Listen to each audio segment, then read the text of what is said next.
வணக்கம் நண்பர்களே. நமது மகிழ் துளிர் யூடியூப் சேனலுக்கு தங்களை அன்புடன் வரவேற்கிறேன். உடற்கல்வி ஆசிரியர் போட்டித் தேர்வுகளுக்கு தயாராகி வரும் நமது நண்பர்களுக்கு தினமும் 10 வினாக்களானது நமது மகிழ் துளிர் தளத்தில் பதிவிடப்பட்டு வருகிறது. அதனைத் தொடர்ந்து இன்றைய தினமும் 10 வினாக்களை காணலாம். முதல் வினா, inspiratory reserve volume refers to IRV. IRVன்னு என்னன்னு முன்னாடியே சொல்லியிருக்கோம். நம்ம இன்ஸ்பிரேட்டரி ரிசர்வ் வால்யூம் தான் வந்து IRVன்னு நம்ம சொல்லுவோம். refers to, அதாவது இன்ஸ்பிரேட்டரி ரிசர்வ் வால்யூம் என்பதை எதை குறிக்கிறது அப்படின்னு சொல்லி கேட்டிருக்காங்க. Option A, additional air that can be inhaled after a normal inspiration. Option B, air inspired during a normal breath. Option C, additional air exhaled after a normal expiration. Option D, air remaining in the lungs after maximal expiration. சாதாரண உள்ளிழுத்தலுக்கு பிறகு கூடுதலாக உள்ளிழுக்கக்கூடிய காற்றின் அளவை குறிக்கிறதா? சாதாரண சுவாசத்தில் உள்ளிழுக்கும் காற்றின் அளவை குறிக்கிறதா? சாதாரண வெளிச்சுவாசத்திற்கு பிறகு வெளியேற்றக்கூடிய காற்றின் அளவை குறிக்கிறதா? நுரையீரலில் எப்போதும் எஞ்சியிருக்கும் காற்றின் அளவை குறிக்கிறதா அப்படின்னு சொல்லி கேட்டிருக்காங்க. இப்போ நம்ம வந்து ஐஆர்வினா என்ன, இஆர்வினா என்ன? இஆர்வினா வந்து excretory reserve volume, டிவினா tidal volume அப்படின்றதெல்லாம் பார்த்துருக்கோம். ஆர்வினா ரெசிடிவல் வால்யூம் அப்படின்னு சொல்லி பார்த்துருக்கோம். இப்போ ஐஆர்வினா என்ன? அதிகபட்சமாக உள்ளிழுக்கக்கூடிய காற்றின் அளவு தான் கேட்டிருக்காங்க. இப்போ இங்கே ஆப்ஷன் சாதாரண உள்ளிழுத்தலுக்கு பிறகு கூடுதலாக உள்ளிழுக்கக்கூடிய காற்றின் அளவு. சாதாரண உள்ளிழுத்தல் அப்படின்னா டிடல் வால்யூம், சாதாரண சுவாசமாக உள்ளிழுக்கக்கூடியதா டிடல் வால்யூம். கூடுதலாக உள்ளிழுக்கக்கூடிய காற்றின் அளவு அதை தாண்டி எவ்வளோ உள்ள இழுக்கிறோம் அப்படிங்கிறத அதுக்கு உள்ளிருக்கிறது அளவு என்னன்னு செட்டிருக்காங்க. அடுத்த ஆப்ஷன் பாருங்க, சாதாரண சுவாசம், அதுதான் நம்ம வந்து டிவி டைடல் வால்யூம் அப்படிங்கிறத சொல்லுவோம். சாதாரண வெளிச்சுவாசத்திற்கு பிறகு வெளியேற்றக்கூடிய காற்றின் அளவு அப்படின்னா சாதாரணமாக வெளியில் விடக்கூடிய காற்றோட விட எவ்வளோ வெளியில் அதிகமாக விடுறோம் அப்படின்றதான் அதான் வெளியேற்றக்கூடிய அதிகபட்ச காற்றின் அளவு என்னன்னு சொல்லி அளவுன்னு சொல்லியிருக்காங்க. நுரையீரலில் எப்போதும் எஞ்சி இருக்கும் காற்றின் அளவு, அதை என்ன நம்ம சொல்லுவோம்? Residual volume. எப்பவுமே எஞ்சி இருக்கக்கூடிய ஒரு பேலன்ஸான காற்றை தான் நம்ம வந்து ரெசிடுவல் வால்யூம் சொல்லியிருக்கோம். இங்க என்ன கேட்டிருக்காங்க? Inspiratory reserve volume refers to எதை குறிக்கிறது அப்படின்னு சொல்லியிருக்காங்க. அப்படின்னா அதிகபட்சமா உள்ளிருக்கக்கூடிய காற்றின் அளவு, சாதாரண காற்றை விட டைடல் வால்யூத்தை விட அதிகமாக உள்ள இருக்கக்கூடிய காற்றின் அளவு என்ன எதை குறிக்கிறது, அதான் குறிக்கிறது அப்படிங்கிறத சொல்லியிருக்காங்க. ஆப்ஷன் ஏ, சாதாரண உள்ளிழுத்தலுக்கு பிறகு கூடுதலாக உள்ளிழுக்கக்கூடிய காற்றின் அளவைத்தான் குறிக்கிறது. Additional air that can be inhaled after a normal inspiration அப்படிங்கிறதா இதுக்கான சரியான answer. Option A is correct answer. புரியும்னு நினைக்கிறேன். ஓகே, நெக்ஸ்ட் கொஸ்டின் போகலாம். Inspiratory capacity is equal to IC equal to inspiratory capacity IC என்பது எதற்கு சமம் அப்படின்னு சொல்லி கேட்டிருக்காங்க. Option A, tidal volume plus inspiratory reserve volume. Option B, tidal volume plus expiratory reserve volume. Option C, expiratory reserve volume plus residual volume. Option D, vital capacity plus residual volume. TV plus IRV நம்ம முன்னாடி சொல்கிறோம், அதோட short form என்ன அப்படின்னு கண்டிப்பாக அதை தெரிஞ்சு வச்சுக்கணும். இது நம்ம எக்ஸ்பிளைனாக ப்ரீஃபாக கொடுக்க மாட்டாங்க, ஷார்ட்டாகவும் கொடுக்கறதுக்கு வாய்ப்பு இருக்கும். ஸோ இதோட ஷார்ட் ஃபார்ம் என்னன்றதையும் நம்ம கண்டிப்பாக ஞாபகத்தில் வச்சுக்கணும். டிவி பிளஸ் டிவினா டிடல் வால்யூம் நம்ம முன்னாடியே சொல்லிருக்கோம். ஐஆர்வினா இன்ஸ்பிரேட்டரி ரிசர்வ் வால்யூம். இஆர்வினா எக்ஸ்பிரேட்டரி ரிசர்வ் வால்யூம். ஆர்வி அப்படின்னா அது வந்து ரெசிடுவல் வால்யூம். அது எஃப்ஆர்வின்னு கொடுப்பாங்க. ஆர்வியும் அதை வந்து ஃபங்க்ஷனல் ரெசிடுவல் வால்யூம் சொல்லுவாங்க. இதெல்லாம் நம்ம வந்து கண்டிப்பாக ஞாபகம் வச்சுக்கணும். இப்படி ஷார்ட் ஃபார்மாக கொடுக்கவும் வாய்ப்பு இருக்கு. So option A TV plus IRV. Option B, TV plus இஆர்விக்கு சமமா? Option C, ERV plus residual வால்யூக்கு ஆர்விக்கு சமமா? இங்கே வந்து எஃப்ஆர்வின்னு கொடுக்கலாம். ஆப்ஷன் டி, விசி பிளஸ் ஆர்விக்கு சமமா அப்படின்னு சொல்லி கேட்டிருக்கேன். இப்போ லாஸ்ட் கொஸ்டின்ல ஒரு இதை பார்த்தோம் நம்ம. இது என்னன்னா, நம்ம வந்து சுவாசத்தை தாண்டி அதிகமாக கொடுக்கறதா வந்து நம்ம ஐஆர்வி இன்ஸ்பிரேட்டரி அதிகபட்சமாக உள்ளிழுக்கக்கூடிய காற்றின் அளவு என்னன்னு கேட்டால் இன்ஸ்பிரேட்டரி ரெசிடுவல் வால்யூம் அப்படிங்கிறத நம்ம பார்த்தோம். அதுக்கான இதோட சேர்ந்தது நம்ம சாதாரண நிலையை தாண்டி அதிகபட்சமாக உள்ளிழுக்கக்கூடிய ஆற்றலை தான் காற்றை தான் நம்ம வந்து சுவாசத்தை தான் காற்றின் அளவை தான் இன்ஸ்பிரேட்டரி கெப்பாசிட்டின்னு சொல்கிறோம். அதுதான் வந்து ஐஆர்வி அப்படிங்கிறது. அந்த ஐஆர்விக்கான விளக்கம் ஐசின்னு என்னன்னு கேட்டால் டிவி டிடல் வால்யூம் ப்ளஸ் ஐஆர்வின்னு சொல்லலாம். இது 500 அது 3000 இருக்கலாம். அப்போ 3500 அதிகபட்சமாக உள்ளிருக்கக்கூடிய காற்றின் அளவு கெப்பாசிட்டி அப்படிங்கிறது தான் இதுக்கான ஆன்சர். இது அப்படியே உள்டாவாக கேட்கலாம். எக்ஸ்பிரேட்டரி கெப்பாசிட்டி என்னன்னு கேட்டால் அது டிவினா சாதாரணமாக வெளியில் விடக்கூடிய காற்றின் அளவு 500 ml அப்படிங்கிறதையும் அதிகபட்சமாக வெளியில் கூட எவ்வளோ உள்ள இருக்கிறோமோ அதே அளவு வெளியில் போகும். அதுதான் வந்து எக்ஸ்பிரேட்டரி கெப்பாசிட்டி அப்படிங்கிறது. இது எப்படி கேட்டாலும் நம்ம ஆன்சர் பண்ண தெரிஞ்சுக்கணும். இது புரிஞ்சிருக்குன்னு நினைக்கிறேன். ஸோ இதுக்கான ஆன்சர் டிவி ப்ளஸ் ஐஆர்வி அப்படிங்கிறதான் இதுக்கான சரியான ஆன்சர். ஓகே, நெக்ஸ்ட் கொஸ்டின் போகலாம். Functional residual capacity FRC consists of functional residual capacity FRC என்பதை எதனை கொண்டுள்ளது அப்படின்னு சொல்லி கேட்டிருக்காங்க. Option A TV plus IRV, option B IRV plus RV, option C ERV plus RV, option D TV plus ERV. இப்போ last கொஸ்டின்ல inspiratory கெப்பாசிட்டினா என்னன்னு பார்த்தோம். அது வந்து ஐஆர்வி பிளஸ் டிவி அப்படிங்கிறத பார்த்தோம். இங்கே வந்து ஃபங்க்ஷனல் சுவாசத்தின் போது மூச்சு வெளியே விட்ட போது எவ்வளோ வந்து உள்ள இருக்குது அப்படிங்கிறத தான் இதுக்கு நான் என்னன்னு கேட்டிருக்காங்க. அதாவது நம்ம எவ்வளோதான் மூச்சை வெளியில விட்டாலும் நம்ம நுரையீரல் லங்ஸ்ல வந்து தேங்கி இருக்கக்கூடிய காற்றின் அளவு எதை கொண்டுள்ளது அப்படின்னு சொல்லியிருக்காங்க. இப்போ அதை வந்து நம்ம ரெசிடுவல் வால்யூம்னு சொல்றோம். இப்போ ரெசிடுவல் வால்யூம்ன்றது நம்ம கன்ஃபார்ம். அப்போ இந்த சுவாசம் வெளியேறதுக்கு வந்து நம்ம வந்து என்ன சொல்லுவோம், இஆர்வின்னு சொல்லுவோம். ஈஸியான ஆன்சர் இப்படி நோட் பண்ணிக்கலாம். நம்ம வெளியேற்றுறதுக்கு இஆர்வின்னு சொல்றோம். அங்க தேங்கி இருக்கக்கூடிய காற்றின் அளவு அங்க லேக் ஆயிருக்க லங்ஸ்ல வந்து லேக் ஆயிருக்க நம்ம காற்றோட அளவு தான் என்ன சொல்லுவோம், ரெசிடுவல் வால்யூம் சொல்லுவோம். ஸோ இதுக்கான ஆன்சர் வந்து option C ERV plus RV அப்படின்னு சொல்றோம். நம்ம புரியுது நினைக்கிறேன். ஓகே, நெக்ஸ்ட் கொஸ்டின் போலாம்.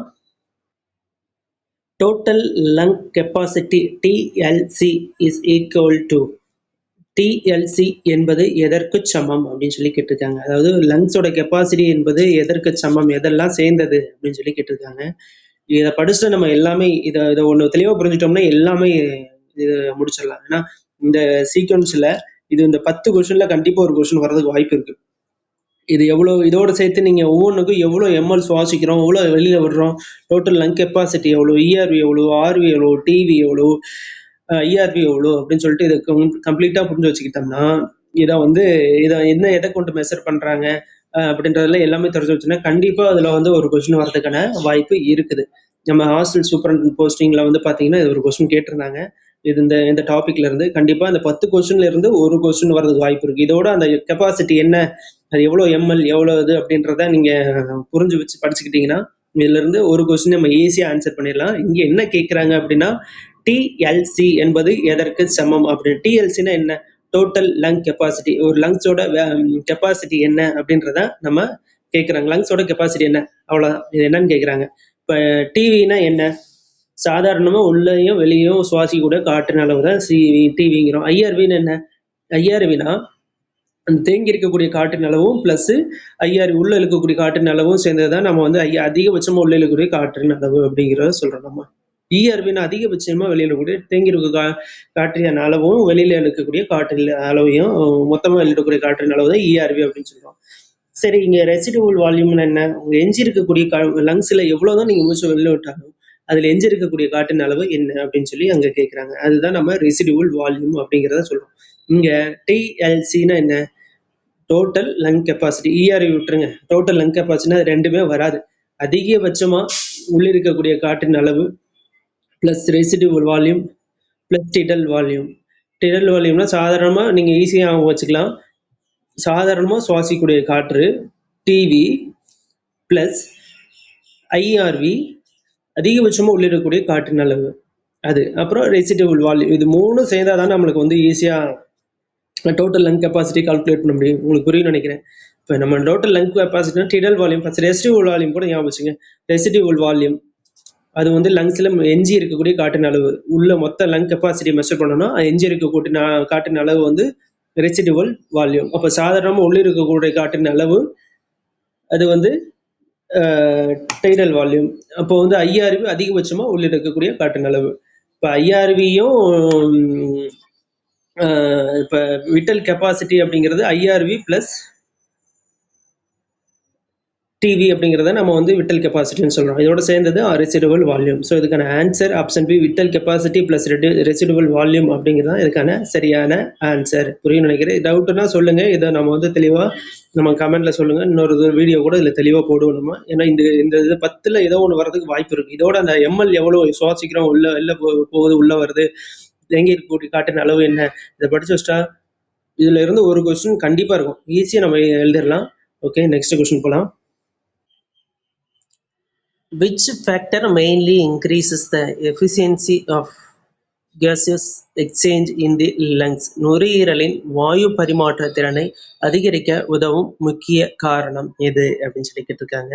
Option A large alveolar surface area, option B thick alveolar wall, option C reduced blood flow, option D low lung capacity. அல்வியோலைகளின் மிகப்பெரிய பரப்பளவா, தடிமனான அல்வியோலை சுவரா, குறைந்த இரத்த ஓட்டமா, குறைந்த நுரையீரல் கொள்ளளவா? நுரையீரலின் வாயு பரிமாற்ற திறனை அதிகரிக்க உதவும் முக்கிய காரணம். அல்வியோலைகளில் நம்ம வந்து மிகச்சிறிய சுவர் தான் இருக்குன்னு பார்த்துருக்கோம். ஸோ தடிமனான சுவர் கிடையாது, மெலிதான சுவர்கள் தான் 2 சுவர்கள் இருக்கும்னு சொல்லி நம்ம பார்த்துருக்கோம். குறைந்த இரத்த ஓட்டமா, அதுக்கான ஆன்சர் கிடையாது. குறைந்த நுரையீரல் கொள்ளளவா அப்படிங்கிறது தான் அதுக்கான தவறான ஆன்சர். அல்வியோலைகளின் மிகப்பெரிய பரப்பளவு தான் வந்து வாயு பரிமாற்றத்தை வந்து அதிகரிக்கிறதுக்கான முக்கிய காரணம்ங்கிறத நம்ம ஈஸியாக கணிக்கக்கூடிய ஒரு கொஸ்டின் ஆன்சர். ஸோ இதுக்கான ஆன்சர் ஆப்ஷன் ஏ அப்படிங்கிறது தான் இதுக்கான சரியான ஆன்சர். ஓகே, நெக்ஸ்ட் கொஸ்டின் போகலாம். Most carbon dioxide in blood is transported as. இரத்தத்தில் கார்பன் டை ஆக்சைடு பெரும்பாலும் எந்த வடிவில் கடத்தப்படுகிறது அப்படின்னு சொல்லி கேட்டிருக்காங்க. Option A dissolved in plasma, option B carbamino haemoglobin, option C bicarbonate ions, option D combined with oxygen. பிளாஸ்மாவில் கரைந்த நிலையில் கடத்தப்படுகிறதா, கார்பாமினோ ஹீமோகுளோபினாக கடத்தப்படுகிறதா, பைகார்பனேட் அயனாக கடத்தப்படுகிறதா, ஆக்சிஜனுடன் இணைந்து கடத்தப்படுகிறதா அப்படின்னு சொல்லி கேட்டிருக்காங்க. ஆக்சுவலி இந்த ஃபர்ஸ்ட் 3 ஆன்சருமே வந்து கரெக்ட். ஆனால் இதில் வந்து இந்த 3 வடிவிலையுமே கடத்தப்படுது. ஆக்சிஜனுடன் இணைந்து CO2 ஆனது கடத்தப்படாது அப்படிங்கிறது நம்மளுக்கு கிளியரான ஒரு ஆன்சர். கடத்தப்படாது அப்படிங்கிறது நம்மளுக்கு ஈஸியாக தெரியும்.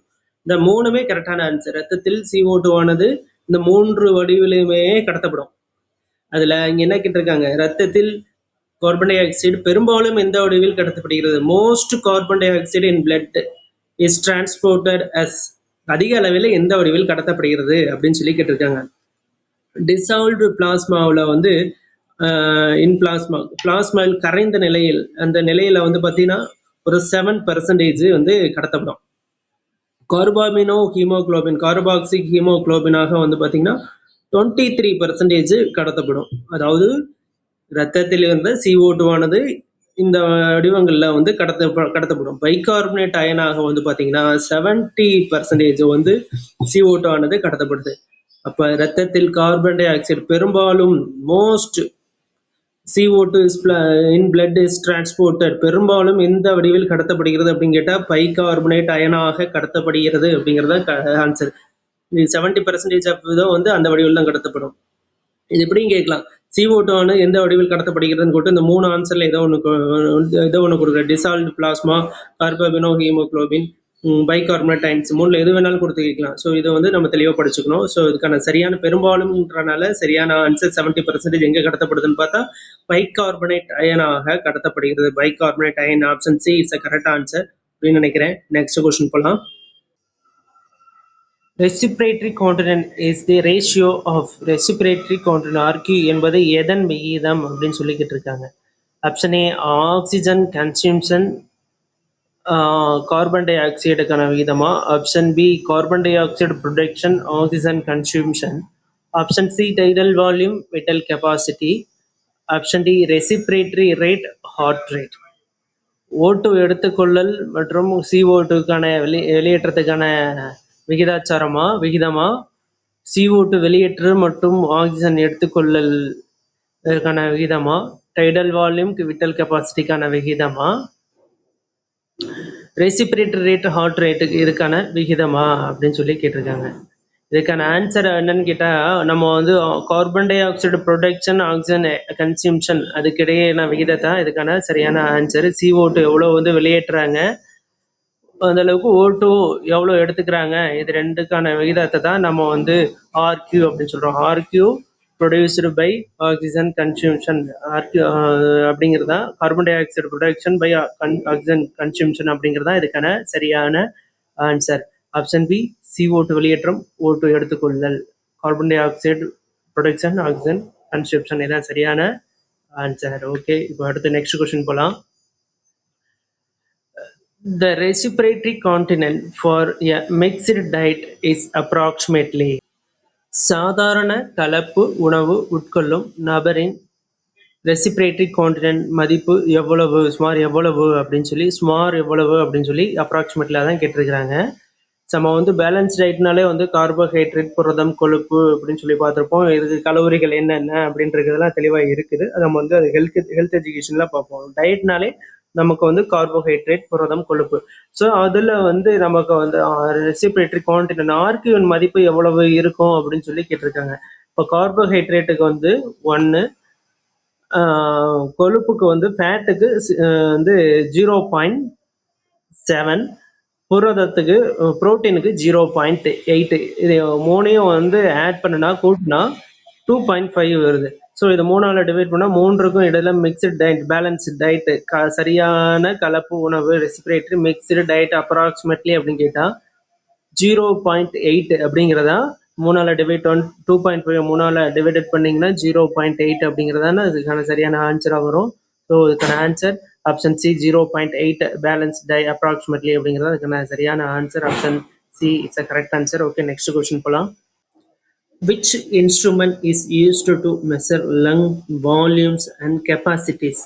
உடற்பயிற்சியின் போது சுவாச கொள்ளளவுகளை அளவிட பயன்படும் கருவி எது அப்படின்னு சொல்லி கேட்டிருக்காங்க. Option A ECG, option B sphygmomanometer, option C spirometer, option D stethoscope. இசிஜியா, ஸ்பிக்மோமோனோமீட்டரா, ஸ்பைரோமீட்டரா, ஸ்டெத்தஸ்கோப்பா அப்படின்னு சொல்லி கேட்டிருக்காங்க. இசிஜி அப்படின்னா எலக்ட்ரோகார்டியோகிராம் அப்படிங்கிறது நம்மளுக்கு தெரியும். ஸ்பிக்மோமோனோமீட்டர் அப்படிங்கிறது வந்து நம்மளுக்கு வந்து பிளட் ப்ரெஷரை வந்து மெஷர் பண்ணக்கூடியது, எவ்வளோ பல்ஸ் இருக்குது அப்படின்னு சொல்லி அதை வந்து மெஷர் பண்ணக்கூடியது. இந்த ஸ்பிக்மோமோனோமீட்டரை வந்து அடுத்து வந்து ஸ்பைரோமீட்டர், இதான் வந்து லங்ஸ் கெப்பாசிட்டியை மெஷர் பண்ண எவ்வளோ அப்படின்னு சொல்லி அளவிட மெஷர் பண்ணக்கூடியது. ஸ்டெத்தஸ்கோப் அப்படிங்கிறது இதய துடிப்பு. இந்த ஸ்பிக்மோனோமீட்டரை கண்டுபிடிச்சவர் யார் அப்படிங்கிறதா கோரட்காப் அப்படிங்கிறவர் தான் இதை கண்டுபிடிச்சவர். இப்போ நமக்கு கிட்ட இருக்கிறது which instrument is used to measure lungs volumes and capacity. அதுக்கான சரியான ஆன்சர் ஸ்பைரோமீட்டர். அதுதான் வந்து அதை ஸ்பைரோமீட்டரை வச்சு தான் நம்ம வந்து லங் கெப்பாசிட்டி என்ன அப்படிங்கிறது, லங்ஸோட வால்யூம் என்னங்கிறத மெஷர் பண்ணக்கூடிய ஒரு எக்யூப்மெண்ட். புரிஞ்சிருக்கும்னு நினைக்கிறேன். Okay, next question. During the initial stage of exercise, which respiratory parameter increases first? உடற்பயிற்சியின் ஆரம்ப கட்டத்தில் முதலில் அதிகரிக்கும் சுவாச அளவுரு எது அப்படின்னு கேட்குறாங்க. உடற்பயிற்சியின் ஆரம்ப கட்டத்தில் முதலில் அதிகரிக்கும் சுவாச அளவுரு எது அப்படின்னு சொல்லி கேட்டிருக்காங்க. இதுலேயும் நம்மளுக்கு டைரெக்டாக ஆன்சர் பண்ணியிருக்கோம். Option A residual volume, option B tidal volume, option C functional residual capacity. இது ஆர்வின்னு உங்களுக்கு முன்னாடி ஷார்ட்டாக சொல்லியிருக்கேன். Option D residual capacity. Residual வால்யூமா, டைடல் வால்யூமா, ஃபங்க்ஷனல் ரெசிடுவல் கெப்பாசிட்டியா அப்படின்னு சொல்லி கேட்டிருக்காங்க. இதுக்கான ஆன்சரை வந்து ஆப்ஷன் பி டைடல் வால்யூம் அப்படிங்கிறதா. அது உடற்பயிற்சியின் ஆரம்ப கட்டத்தில் அதுக்குரிய சுவாச அளவுரு எதுன்னு கேட்டால் டைடல் வால்யூம் அப்படிங்கிறதா இதுக்கான சரியான ஆன்சர். அதான் வந்து சாதாரணமாக உள்ளே இருக்கக்கூடிய காற்றின் உள்ளே வெளியே செல்லக்கூடிய காற்றின் அளவு தான் நம்ம டைடல் வால்யூம் அப்படிங்கிறத சொல்கிறோம். Option B it's a correct answer. இத்துடன் இன்றைய 10 வினாக்களானது நிறைவடைந்தது.